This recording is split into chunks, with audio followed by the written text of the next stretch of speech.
ومين فينا ما اتولدش ملاك؟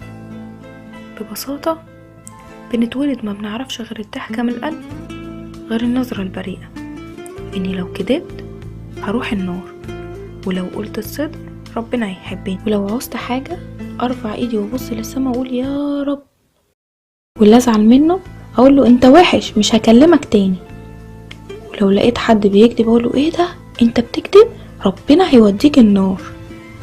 كنت بحب قوي اللي يجيب لي ملبس او كيس شيبسي او يطبطب على ظهري بحنية وهو بيضحك لي. كنت بطير من الفرح لما يقول لي برافو عليك شاطر. كنت لما الاقي حد بحبه اقول له من قلبي انا بحبك قوي، ولو مشي وسابني اعيط عليه واقول له ما تسيبنيش خدني معاك. لو لقيت حد بيرخم عليا اقول له انا مش بحبك.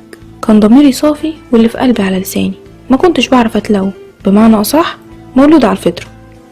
كان نفسي اكبر بسرعة، ولما كبرت قلت يا ريتني كنت صغير، انا كنت مستعجل على ايه؟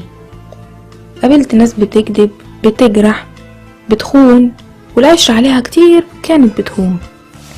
كنت في الاول مصدوم وحاسس اني عايش في وسط غابة وسط شوية ديابة، بس دلوقتي اتعودت على كده خلاص، بقى شيء مألوف بالنسبة لي.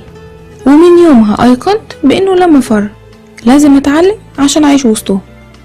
اتضحك عليا كتير كان بيبقى اقوى من اللي قبله واتعلم منه درس، بس شكلها دروس ما بتخلص، كل يوم منهج جديد.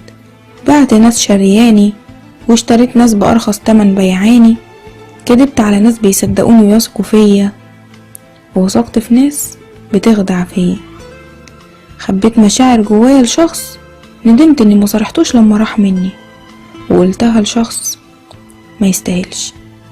واوقات كبريائي كان بياخدني لطريق ملوش سكة، وافكر في ناس عمري ما جيت في بالهم، وناس بتفكر فيا ولا بيجوا في بالي، وحن الناس باعوني وهي ماشية الحياة. وفي يوم مع نفسي فكرت انه داين تدان، وبكل بساطة اللي بعمله في حد هيتردلي تاني، اصل ربنا ما بيسيبش حق حد ابدا.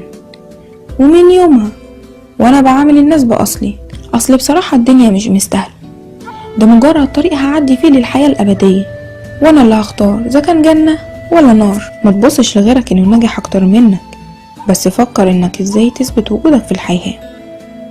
مش مستاهلة حقد ولا حسد ولا تقارن نفسك بغيرك، وارضى بشكلك ونفسك وحياتك. من الاخر ارضى بالمقسوم من قلبك، وربنا هيعوضك قوي وهيفرحك قوي.